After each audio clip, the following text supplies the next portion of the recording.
Hello, this is Jim from Augusto. Recently, Cloudflare announced that it's going to be blocking AI scrapers or crawlers by default. This is big news in the industry, and they actually called it Content Independence Day, and I thought that was great. I was in the midst of writing a blog post, but thought it'd be great to go ahead and do a video and let's talk about this and the impact and what it means, and even do a demo of what it looks like. So to jump in, Cloudflare decided that it's important that the content providers be able to control these AI crawlers. For those people who don't know, a crawler like Google will pull in your data from your website, it will retrieve it, put it in the Google index, and then people will go to Google, search for you, and go there. These AI crawlers are now outpacing the search engine crawlers. And Cloudflare has built some tools to help us control whether they can get to your content or not. Now, the reason this is important, and they state this out here, is that today's world, people get your content by using search engines. Now we're seeing people start to use AI tools, whether it's in ChatGPT or in Anthropic, right? You're seeing a different change.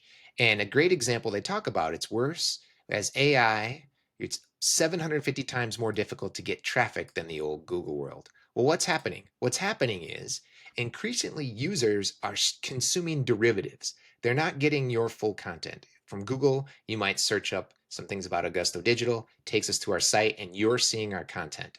When you're inside of an AI tool, they're blending that content with other things, and I'll demonstrate that later. Cloudflare then goes on with a few other blog posts, which I think are great. They talk about understanding the referral and the impact on these providers. As you work through some of the content here, what they're getting at is the AI crawlers traffic is growing. They're slurping up your data, using your data and putting it into their content. Basically, the large language models are consuming it and sending less users to your website. Now, if you're a content provider, that might be great to some people, whereas you want people to see your content in any platform. But if your platform is subscription based, or if your platform has content and knowledge that you want people to directly get from and not see it in a different way, I think it's important that you can control it. And that's what Cloudflare has done. And I'm showing a couple graphs in here just so you could see, and they do a great job of breaking it down. I will have all the links in the content of this video. So just to outline what these graphs mean, it's basically saying that these new models consume more content, more of your content that you're giving away free. They're doing it more frequently, looking for changes, and they're sending less traffic to the source, your website. Now, if you are a creator and your content's valuable, you might not want that. You might want the user to come to your site. However, the reverse is you do want your data, in some cases, to be inside of AI. Hence, what Cloudflare is putting in place is they're starting to build a system to allow content providers to block users and then work on how to get compensated. And I know that's going to be a challenge in the near future, but that's what they're starting, is the ability to. Cloudflare has turned on some tools to allow us to see what's happening and view the traffic that's coming to your site. So let's talk a little bit about bots for a moment. So what does this mean? Up until recently, and I think Cloudflare does a great job, bots fell into two categories, good and bad. Good bots like Google and other search engines would bring in your content, search your site, and you wanted that. You wanted to index and do search engine optimization to pull that content. Then there's bad bots, the ones that were looking for flaws, trying to bring in rogue information or lock down a site. They kind of blended to good and bad. We now have a new version of bot. This new version is AI bots. Unlike the malicious bots, the bad ones, or the good ones, they're not trying to knock your site offline and they're not trying to steal your sensitive data. What they want is to scan all your public information from your site. But unlike the helpful ones, they're not necessarily driving traffic, like I mentioned, to your site. They're keeping it inside of their system. So there could be a risk. The risk is that these bots are taking your information, sometimes blending it with other content, and they're not sending it to your site. So Cloudflare tools help you understand that. So I'm going to walk you through an audit that they've turned on. It's called the AI audit. And let's take a look at Augusto here. You can see in this short period, we've had a whole bunch of requests, and it's by the type of crawler. So I'll say the Google bot is your typical historical bot crawling our site, pulling back content. Amazon has started adding their bot out there. Whether or not that's an AI bot, I'm unsure. But what I do see is a huge increase, for example, ChatGTP as a user, people crawling the site through the ChatGTP engine to get information. That means that content is being pulled in and reused, could be blended with others, could be returned wholeheartedly from what we put out there. Now, I'm going to do an example of this and show you how it's different and how it could impact you. Next one is the Bing bot. And then I think ChatGTP bot on its own is just crawling in the background as well as Claude. So you can see a rise and fall. Now I'm only looking at the last couple days, but you can see what's happening down here is I like the example here of the ChatGTP user. That's a little bit more specific versus the GPT bot crawling our entire site. These tools inside of Cloudflare are pretty amazing. And then down here, the cloud operators. Google is still the highest ranking. Amazon's coming up in there. And then you see OpenAI. Perplexity here is on the end. Again, this is showing a dramatic change over time. Now, before I go to my example of what the impact could look like, I want to quick show what we're doing at Augusto. Right here, you can see I'm on the AI audit page under crawlers. It gives me the ability to turn on and off specific crawlers to our site.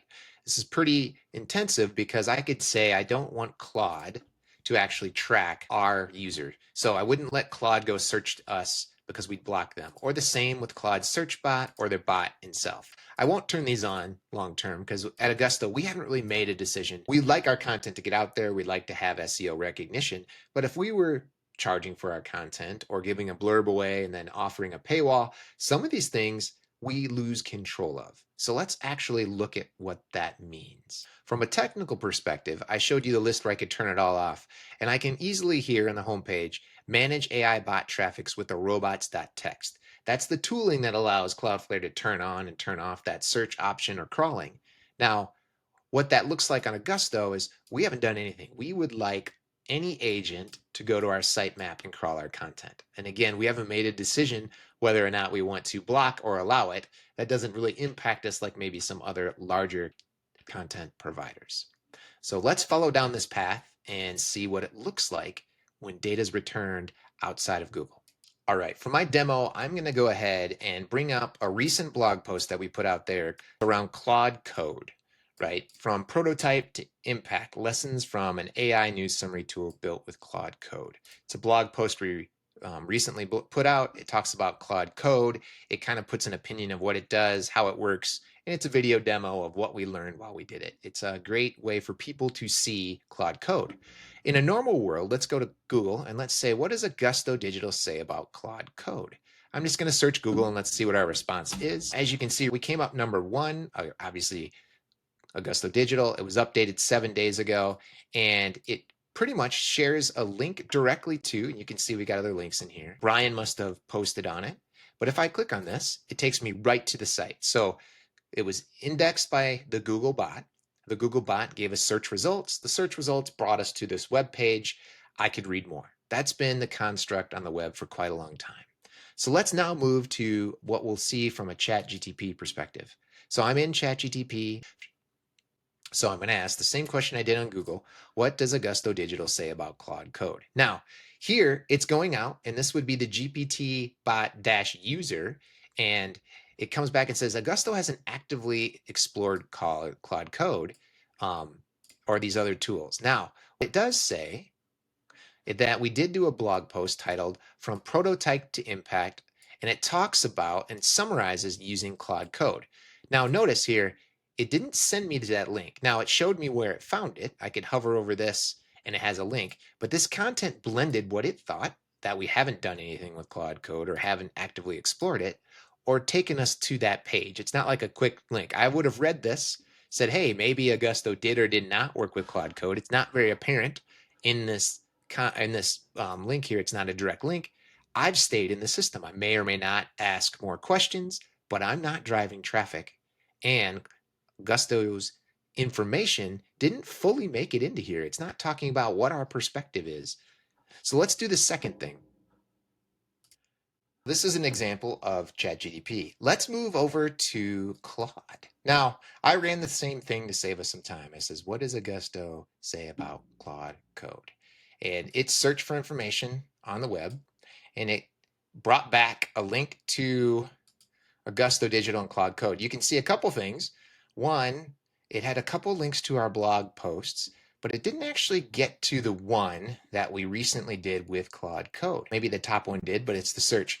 And it brought its content back to us.